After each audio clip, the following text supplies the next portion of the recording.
Une bombe mortier de 120 mm ôte la vie à 3 enfants à Goma dans le Nord Kivu alors qu'ils ramassaient des bois de chauffage. L'armée congolaise, qui compatit à cette douleur, interdit la manipulation des toutes métalliques d'origine inconnue. On parle assassinat en milieu scolaire. 2 élèves ont été poignardés par l'un de leurs camarades au lycée Madame Sévigné de Limete à Kinshasa. Qu'est-ce qui a été à la base de ces incidents malheureux? Alors que le sujet fait le tour des réseaux sociaux, l'école n'a jusqu'à présent pas communiqué sur l'incident. Spoliation du collège de la Salle par l'Institut supérieur pédagogique et technique de Kinshasa. Monseigneur de Nancy Cholet dénonce une barbarie intellectuelle. 2 semaines après la rentrée de classe, les cours n'ont pas pu se tenir au collège de la Salle et pour cause, l'entrée est barricadée. Un appel est lancé au président de la République. Et puis clôture du festival Défi congolais, Jean-Marie Kassomba est intervenu sur le sous-thème 4e pouvoir, comment les médias influencent l'émergence économique de la RDC. Il est intervenu en tant que président de l'UNPC Kinshasa, mais également patron de l'espace 50.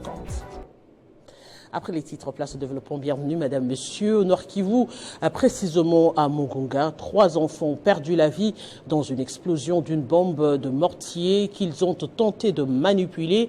Ces enfants étaient à la recherche du bois de chauffage. D'après le porte-parole de l'armée, le colonel Djike Kaiko, les dispositions sont prises pour éviter ce genre d'incident à l'avenir. On écoute.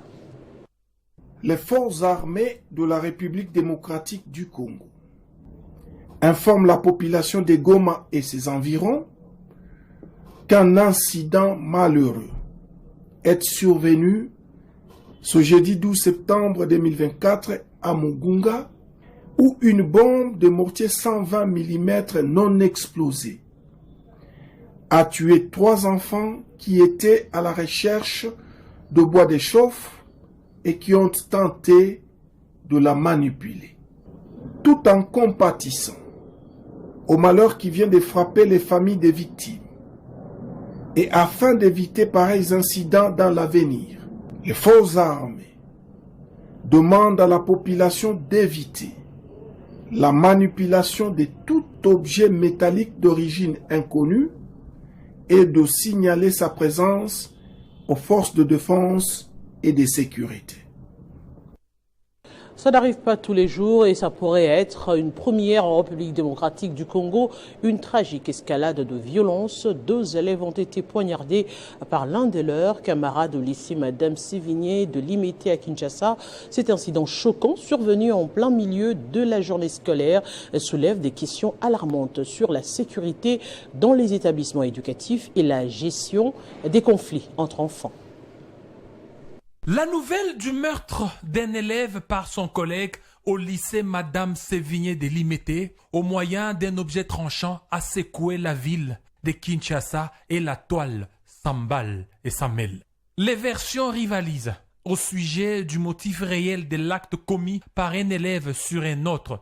Ce qui importe, c'est la gravité des faits, laissant croire qu'il s'agit d'un acte de vengeance du bourreau de la victime, voire un élève poignardé son collègue à l'aide d'un objet tranchant est une première dans la capitale congolaise depuis l'accession de la République démocratique du Congo à la souveraineté nationale.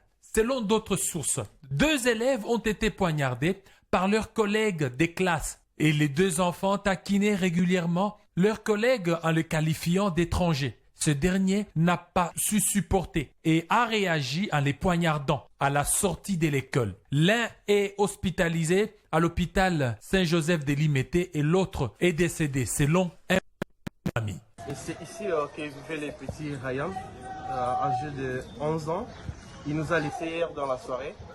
Ryan était à l'école déjà le matin.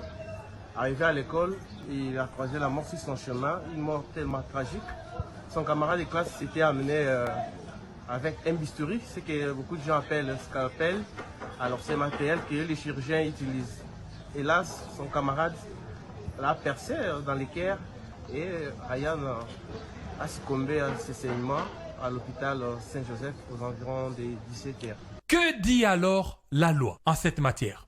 D'après un avocat, l'école doit assumer ses responsabilités, puisque à la maison, l'enfant est sous la responsabilité de ses parents, mais une fois à l'école, Madame de Sévigné doit être en mesure de s'expliquer. En interrogeant par ailleurs l'article 260 du Code civil livre 3, l'on est responsable non seulement du dommage que l'on cause par son propre fait, mais encore de celui qui est causé par le fait des personnes dont on doit répondre ou des choses que l'on a sous sa garde. Les instituteurs et les artisans du dommage causé par leurs élèves et apprentis pendant le temps qu'ils sont sous leur surveillance. La responsabilité ci-dessus a lieu à moins que le père et mère, instituteurs et artisans n'éprouvent qu'ils n'ont pu empêcher le fait qui donne lieu à cette responsabilité. Spoliation du collège de la Salle par l'Institut supérieur pédagogique et technique de Kinshasa. Près de 2 semaines après la rentrée scolaire 2024-2025, les cours n'ont pas toujours repris à cet établissement scolaire suite à la barricade érigée juste à son entrée. Monseigneur Donatien Chollet a effectué une descente dans ce collège ce jeudi. Il a fait un constat amer: construction d'un immeuble à droite, un restaurant de fortune en arrière et des entrées à gauche. Et face à cette situation inquiétante, Donatien Chollet a déploré une barbarie intellectuelle et a lancé un appel au président de la République pour qu'une solution durable soit trouvée. Je suis profondément choqué de ce que j'observe.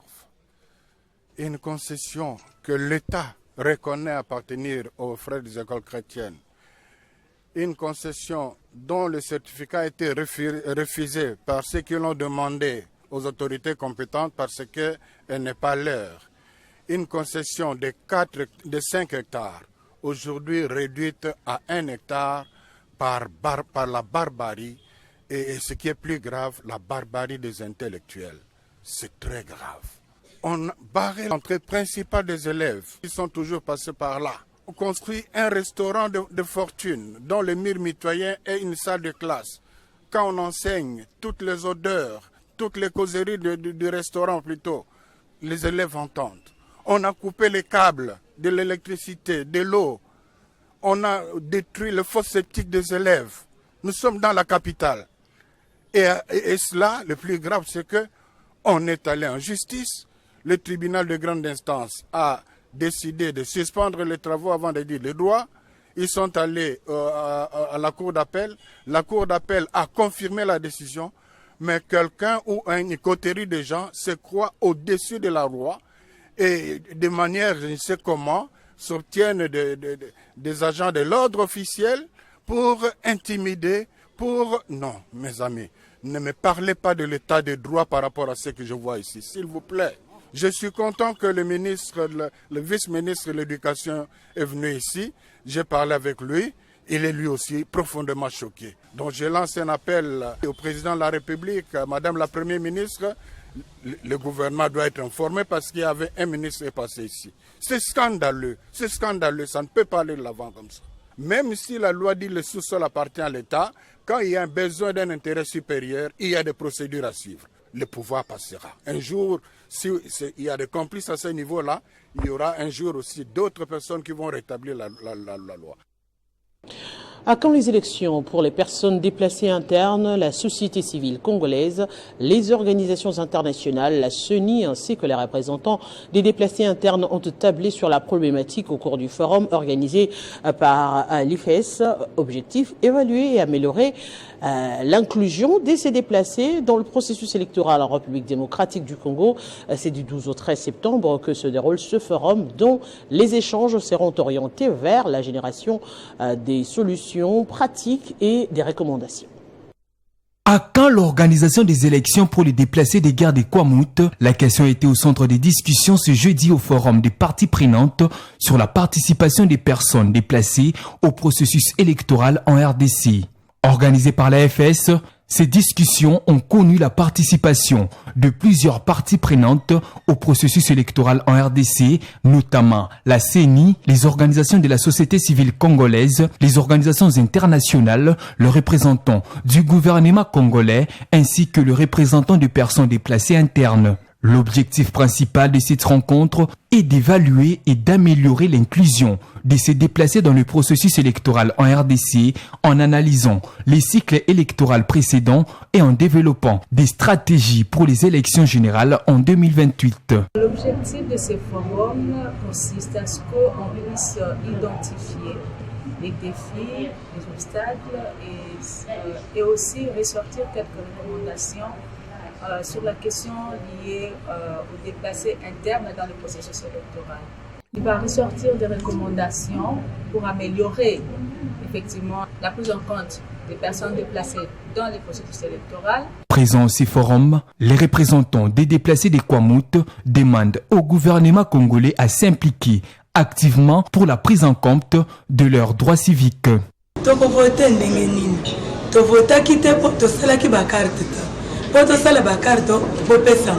Les premiers jours étant consacrés à comprendre les contextes actuels du processus électoral, ce forum va se poursuivre jusqu'au 13 septembre dont le but sera de développer des stratégies d'inclusion pour les personnes déplacées internes. Restructuration ou mise en place basée sur les compétences à la Direction générale de recettes administratives, domaniales, judiciaires et de participation. Le sujet a fait l'objet d'une rencontre entre le ministre des Finances et les agents et cadres de la DGRAD. Et pour ce faire, justement, le ministre a échangé avec tous les agents dans l'objectif, justement, de tabler sur les compétences.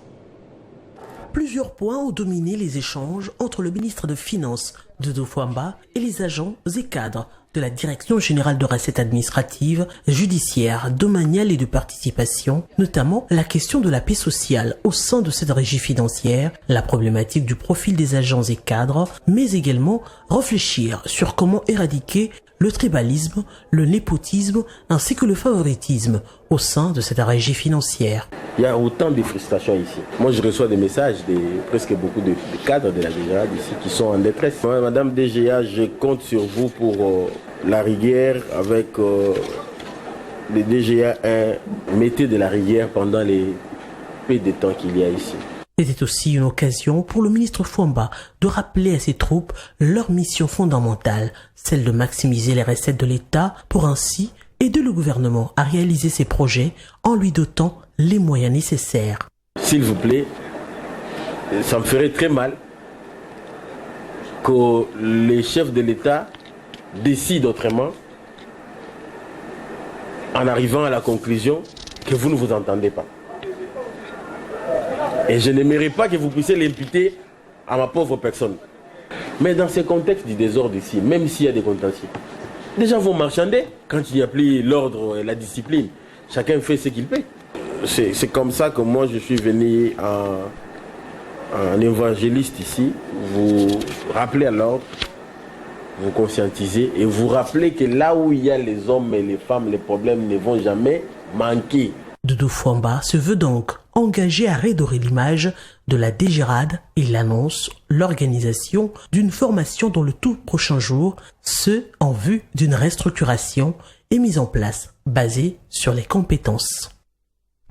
Encourager l'autoprise en charge des femmes et des jeunes filles est l'une des priorités de la ministre des Affaires sociales, Action humanitaire et solidarité nationale, Aziza Mounana, ce qui justifie son déplacement au siège de l'Agence de l'entrepreneuriat congolais pour honorer les femmes propriétaires des restaurants de fortune communément appelés Maman Malewa en leur décernant des certificats de fin de formation qui permettra justement de promouvoir l'entrepreneuriat féminin. Dans le souci de soutenir les relèvements socio-économiques des femmes et jeunes filles restauratrices des collectivités communément appelées Mama Malewa dans les jargons quinois. Avec le soutien de la capitale Bruxelles et la commune de Barumbu, la ministre des Affaires sociales, Action humanitaire et solidarité nationale, Aziza Mounana, a remis officiellement les certificats d'achèvement des formations théoriques aux femmes et jeunes filles qui ont suivi un encadrement sur l'entrepreneuriat. Nous manquons de mots parce que c'est vraiment un honneur pour les mamans, parce que son Excellence la ministre, c'est une femme qui a évolué dans le secteur social. Elle sait par où nous passons, les difficultés que nous rencontrons, ce n'est pas facile, je vous dis. Elle a beaucoup de choses à faire, mais elle se déplace en semaine pour venir honorer. Est-ce qu'on peut acclamer? Ce projet de 2 ans porté par l'Action pour le développement durable vise à valoriser l'initiative des femmes et des jeunes filles, à les encadrer pour une formation qualifiante, et la ministre des Affaires sociales salue les efforts. Nous avons la grâce, mais moi je veux parler de la faveur de Dieu d'avoir un président qui croit à la valeur de la femme. Félix Antoine Tshisekedi Tshilombo, je suis bénéficiaire de la masculinité positive parce qu'aujourd'hui, nous vivons ce que le Congo n'a jamais vécu pour maman Ozokumba. Mokanabiso, Robert Telanan, premier ministre de Gabiso, chef du gouvernement, Judith Fiduma Kimuka. Et je tenais vraiment à vous encourager. Moi, je crois à la femme qui a la confiance en soi, sa vision, sa conviction, sa détermination, matérialisation, yango, le diplôme, pour que nous sachions. Où était ma maman? L'Action pour le développement durable contribue ainsi à la santé communautaire et environnementale, à la sortie de ces femmes et ces jeunes filles du travail informel. Elles deviendront ainsi les actrices des développements durables de la RDC et contribueront à l'émergence de la classe moyenne.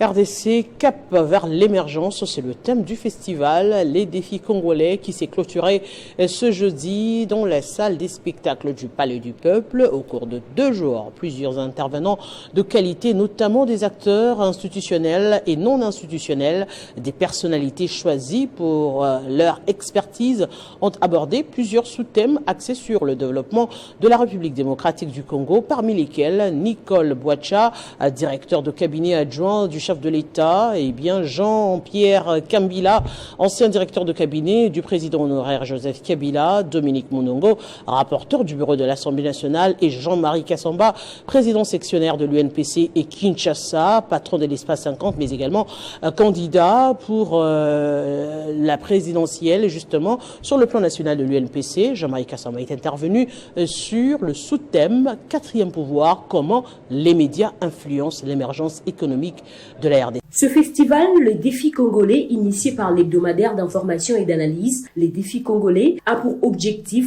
la promotion des initiatives et stratégies qui contribuent à l'émergence de la République démocratique du Congo dans tous les secteurs. Intervenant lors de la clôture de ce festival, le président de l'UNPC section Kinshasa, Jean-Marie Kassamba, est revenu sur le 4e pouvoir, comment les médias influencent l'émergence de la RDC.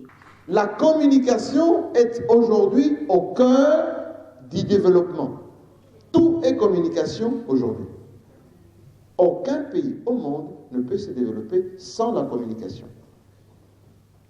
En y ajoutant la dimension nouvelle technologie.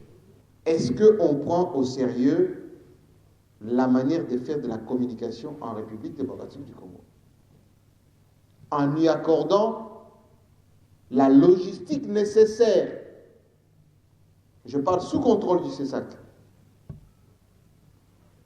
Le régulateur doit avoir en temps réel l'équipement nécessaire pour faire du monitoring de médias au plan national, y compris international. Jean-Marie Kassamba insiste sur les valeurs. J'ai exercé ce métier depuis 30 ans maintenant, avec la conviction de servir mon pays. Je l'ai fait au niveau international, je l'ai fait depuis que je suis de retour ici chez nous. Ça va faire bientôt 20 ans et tous les Congolais sont contents. Je viens d'ailleurs d'être désigné ambassadeur des valeurs pour la République et je veux et je souhaite que notre presse regorge des valeurs. L'idée de ce festival est également de promouvoir à travers des exposés et une série de questions-réponses les discours, les initiatives et les actions des acteurs institutionnels devant permettre de relancer l'économie de la République démocratique du Congo et de mobiliser les recettes, de créer aussi un climat de paix et de sécurité. Le ministre provincial en charge des infrastructures et travaux publics, ville de Kinshasa, Alain Tshilungu, a effectué une visite d'inspection dans les sites où s'effectuent les travaux de construction des infrastructures routières et de curage de caniveaux ainsi que des dragages. Voilà, j'y arrive, des rivières dans la capitale. De son passage, il a sensibilisé la population à la protection des ouvrages publics construits pour leur faciliter la vie, mais aussi à la gestion des immondices qui, une fois sur les rivières, bloquent le passage des eaux, créant des cas des inondations. Avec la saison de pluie qui retrouve toute sa place, le gouvernement provincial de Kinshasa, avec l'accompagnement du gouvernement central, met les bouchées doubles pour curer les caniveaux et les rivières de la capitale dans le cadre du programme Coup de poing du gouverneur Daniel Bumba et des construire des infrastructures routières. C'est dans cette optique que le ministre provincial des ITPR, Alain Tshilungu, a entamé sa série de visites ce mercredi sur l'avenue Wangata où une route en béton de longue de 10 km doit être construite. Il s'agit du projet de construction de la boucle Wangata-Isoké-Hôpital, reliant Gombe, Kinshasa et Lingwala, relancé par le gouvernement provincial via son ministère des ITPR, faisant en tout 3562 mètres de route.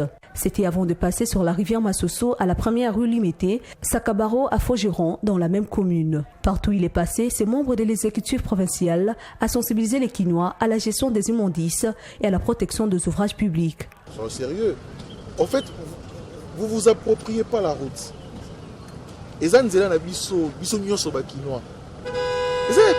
Vous vous appropriez pas, vous estimez que non.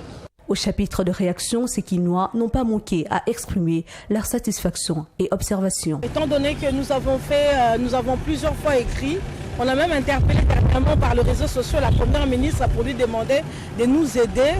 Nous sommes pendant la saison des pluies parce que les pluies viennent de débuter. Si on ne cure pas cette rivière, il y a des inondations graves. Mais lorsque la rivière est nettoyée, lorsqu'on enlève les immondices, ça permet à l'eau de couler.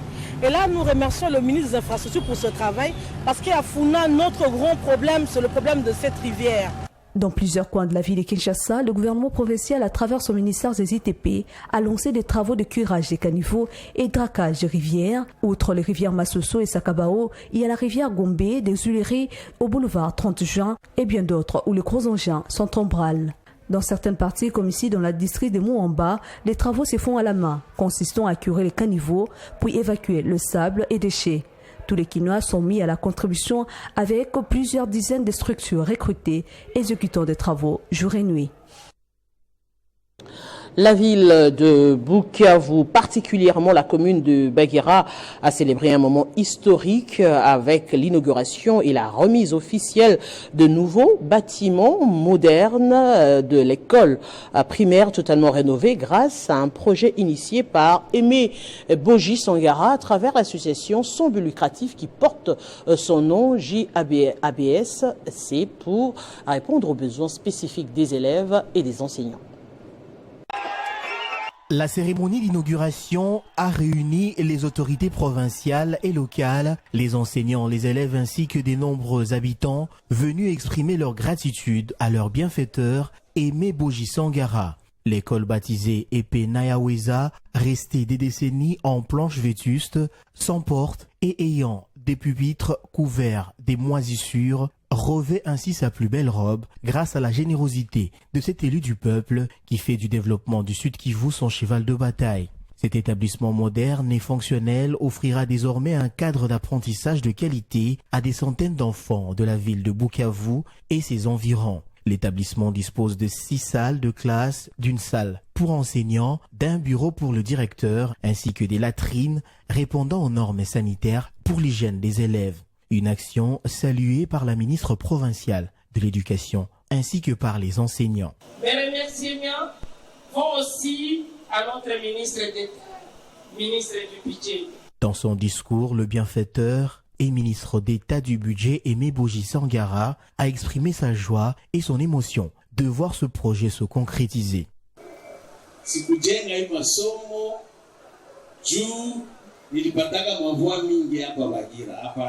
Je n'ai pas construit cette école puisque j'étais élu massivement ici. Non, c'est une volonté personnelle car lorsque j'ai visité cet endroit pour la première fois, j'ai été très choqué de voir les conditions misérables dans lesquelles étudient nos enfants. Voilà pourquoi j'avais décidé de mettre fin à cette situation et construire une école pour que nos enfants aient les mêmes chances d'étudier dans de bonnes conditions. Aimé Bougie Sangara a également profité pour rendre des vibrants hommages au président de la République, chef de l'État, visionnaire et précurseur de la gratuité de l'enseignement de base, grâce à qui cet ouvrage a pu être réalisé. La ville de Mbojima était en ébullition mercredi pour accueillir le sénateur et premier vice-président de la Chambre du Parlement, José Kalala Wakalala, arrivé dans le Kasaï oriental pour le compte des vacances parlementaires.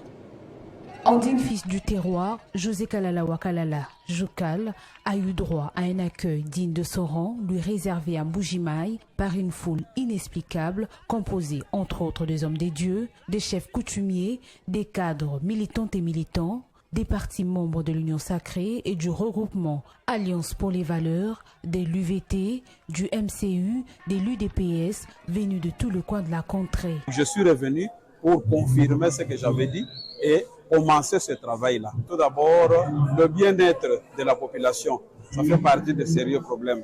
Mais maintenant, je vais rencontrer les différentes couches de la province. Je vais parler avec eux et je vais pouvoir récolter les problèmes qu'il y a pour pouvoir les amener au niveau du pouvoir central et essayer de trouver ensemble avec tout le monde la solution. Le premier vice-président du Sénat s'est rendu ensuite au gouvernorat où il a présenté ses civilités au numéro 1 de la province. Dans la soirée du mercredi, il a échangé avec ses grands électeurs, les députés provinciaux et les membres du bureau définitif de l'Assemblée provinciale.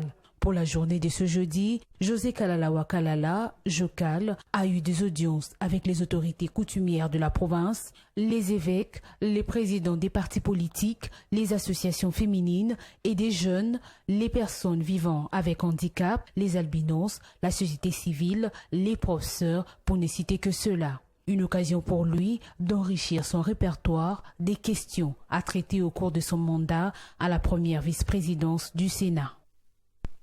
Et on s'excuse pour la qualité des images. Dans le cadre de ces vacances parlementaires, toujours, le député national élu de Bagata, le professeur Laurent Guilamoké, n'a pas dérogé à la règle. Il était à Misaï, dans la province du Kwilu, où un accueil chaleureux lui a aussi été réservé. Laurent Guila est allé exprimer sa gratitude à la population de ce territoire, ainsi qu'à la notabilité pour son élection. Héritier Ntambo était présent pour le compte de Télé 50. Le temps s'est arrêté le 19 juillet 2024 aux alentours des midi à la commune rurale de Misaï dans les territoires de Bagata où le député national, le professeur Laurent Guilamoké, a été accueilli en pompe dans les cadres de ses vacances parlementaires. C'est sans doute un véritable roi d'un royaume qui regagne la terre de ses ancêtres, drainant des milliers de personnes. Misaï, c'est mon fief naturel. Nous sommes dans le groupement de Kalakitini. C'est pour la toute première fois que ces groupements puissent avoir un député national. Sous la musique, avec une mobilisation réussie et totale de la formation politique, Alliance des paysans, des ouvriers de la classe moyenne pour un développement durable, parti cher à Abdo et Tina, Laurent Guila a parcouru avec sa base près de 7 km à pied des Moutiens à Misaï, saluant de gauche à droite les siens. Dimanche 21 juillet courant, une grande messe d'action de grâce a été organisée à la paroisse Saint-Mathias Morumba, toujours à Misaï, dans les diocèses de Kenge, réunissant près de 80 sous-paroisses. Une messe qui a été dite par M. l'abbé Chrysostome Tempo, fils du terroir, en présence des autres prêtres du diocèse, des invités des marques, des autorités politico-coutumières venues des différents coins de la RDC. Je ne suis pas que député pour la mission catholique Misaï, mais plutôt pour tout Bagata. Donc, je suis appelé à répondre aux appels de toute la République. Merci du choix porté à moi. Restons ensemble comme l'a prêché l'officiant du jour. Privilégions la paix pour le développement de notre pays. À moins de 8 mois après son élection en décembre 2023, le professeur Laurent Guila compte plusieurs réalisations auxquelles sont bénéficiaires les Congolais de l'ensemble du territoire des Bagata. Il promet par ailleurs de faire plus en vue de répondre aux multiples besoins et attentes des fils et filles de cette région. Dans le même ordre d'idées, le député national Patrick Mouniomo et Hubert Furuguta ont animé ce jeudi à Goma, au Nord Kivu, une conférence de presse. C'était pour faire la restitution de leurs vacances parlementaires effectuées dans la ville de Goma devant la presse locale, nationale et internationale. Ces parlementaires ont abordé plusieurs points liés notamment à la sécurité dans leur circonscription électorale, la situation humanitaire catastrophique des déplacés de guerre, le projet de développement de 145 territoires, spoliation des espaces publics et conflits fonciers. Pacheco Kavundama pour les détails.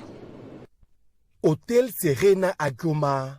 Voilà le cadre idéal que les députés nationaux Patrick Mouniomo et Hubert Furuguta ont choisi pour faire la restitution de leurs vacances parlementaires.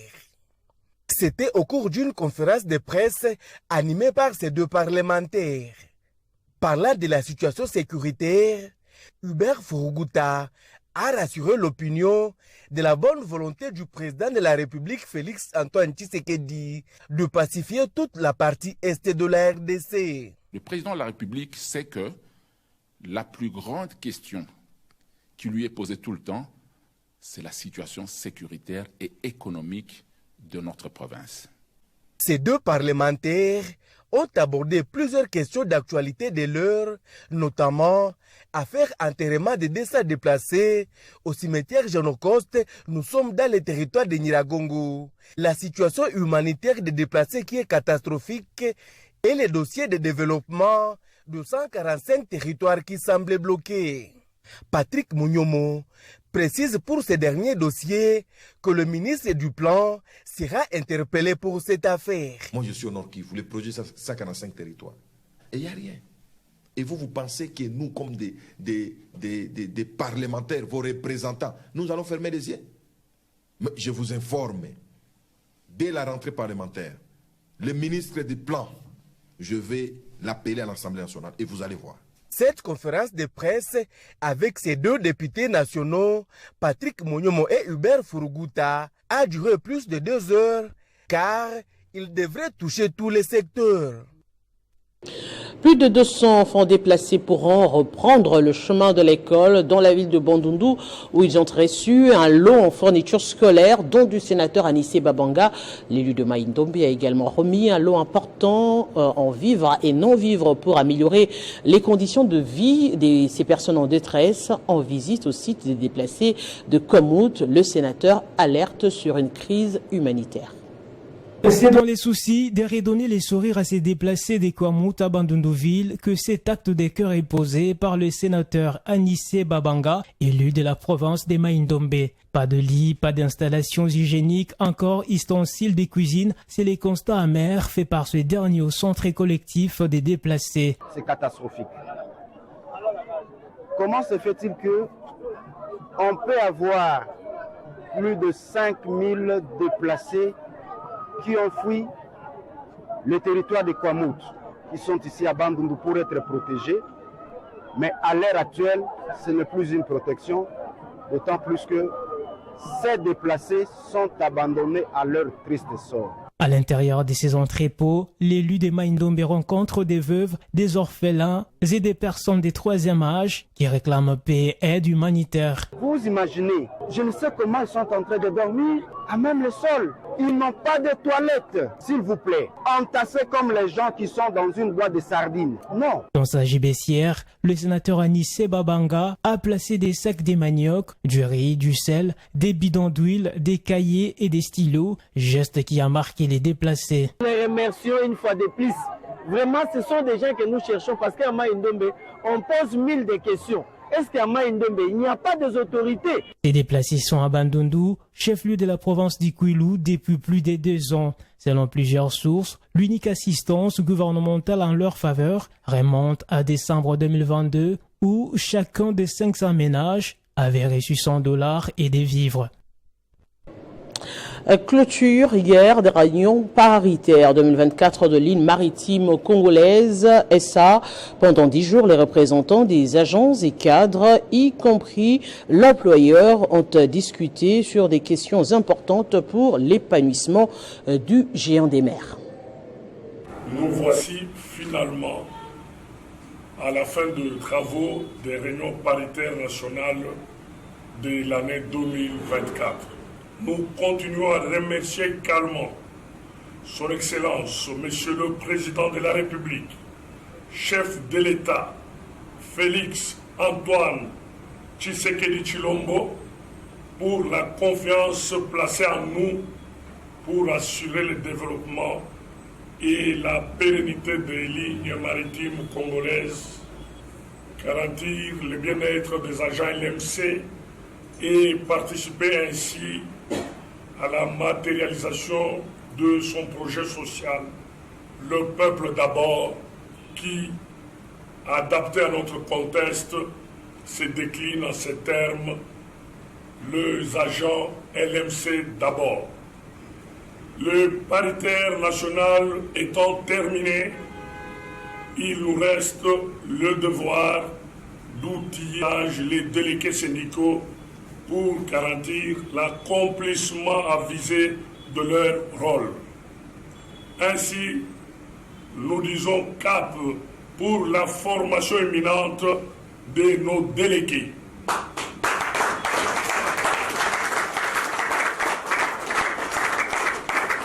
Nous déclarons clos les travaux paritaires pour l'année 2024.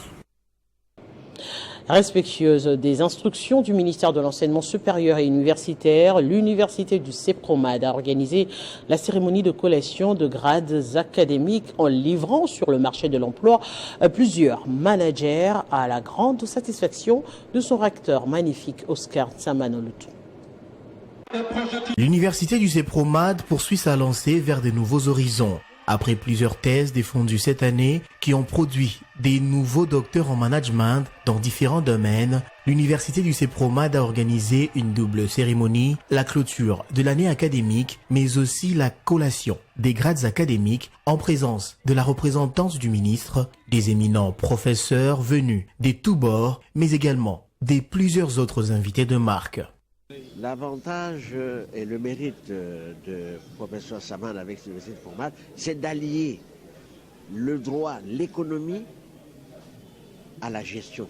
D'entrée de jeu, le recteur ad interim de l'université, le professeur Antin Saman, a félicité le lauréat pour cet aboutissement du cursus universitaire tout en souhaitant la bienvenue aux nouveaux diplômés. Prenant la parole, la professeure Espérance Baïdila, représentante de la ministre de l'ESU, a salué le leadership managérial du président du conseil d'administration, le recteur magnifique Oscar Tsamanolutu, qui vient de doter la nation des personnes qualifiées dans différents secteurs d'entrepreneuriat. Le moment tant attendu a été la proclamation et la collation des grades académiques.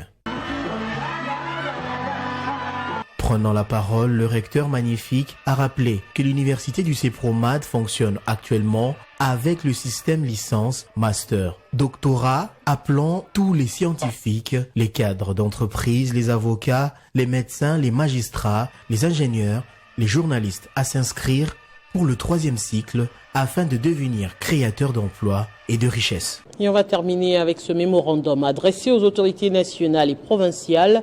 Les autochtones du Haut-Katanga ainsi que le membre de la société civile appellent le ministre national de la Santé à annuler son décret de nomination des animateurs de l'hôpital Sendoué au nom de la cohésion et de la paix sociale. Propos recueillis par Jean-Marc Nkolo. C'est avec consternation et tristesse que nous, autochtones du Haut-Katanga, venons d'apprendre par les canaux des ondes et réseaux sociaux la présentation du comité installé de l'arrêté ministériel.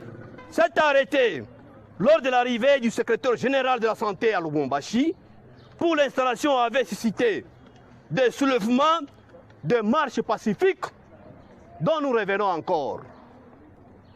De revendications par nous autochtones à cette question qui était tablée entre les caucus de députés nationaux du Grand Katanga.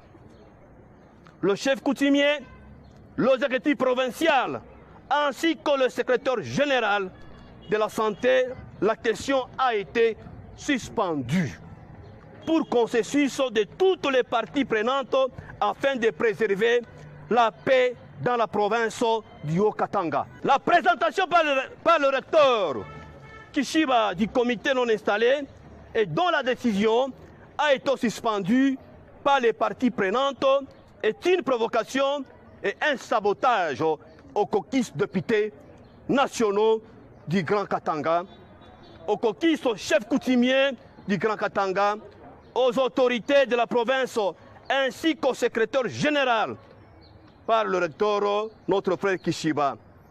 Et sa bande ayant épuisé son mandat, demandons son remplacement par un autre professeur autochtone. À la tête de l'université de Lubumbashi, nous mettons à témoin. Il est temps de prendre le rappel des principaux titres. Une bombe de mortier de 120 mm ôte la vie à 3 enfants à Goma dans le Nord Kivu alors qu'ils ramassaient des bois de chauffe. L'armée congolaise qui compatit à cette douleur interdit la manipulation de tout objet métallique d'origine inconnue. On parle assassinat en milieu scolaire. 2 élèves ont été poignardés par l'un de leurs camarades au lycée Madame Sévigné de Limité à Kinshasa. Qu'est-ce qui a été à la base de ces incidents malheureux? Alors que le sujet fait le tour des réseaux sociaux, l'école n'a jusqu'à présent pas communiqué sur l'incident. Spoliation du collège de la Salle par l'Institut supérieur pédagogique et technique de Kinshasa. Monseigneur Donatien Cholet dénonce une barbarie intellectuelle. 2 semaines après la rentrée de classe, les cours n'ont pas pu se tenir au collège de la Salle et pour cause, l'entrée est barricadée. Un appel est lancé au président de la République. Et puis clôture du festival Les Défis Congolais, Jean-Marie Kassomba, président sectionnaire de l'UNPC Kinshasa, mais également candidat à la présidence nationale de l'UNPC, est intervenu sur le sous-thème 4e pouvoir, comment les médias influencent l'émergence économique de la RDC. Ainsi prend fin ce journal. Merci de votre attention soutenue. Restez fidèles au programme de Télé 50. À très bientôt.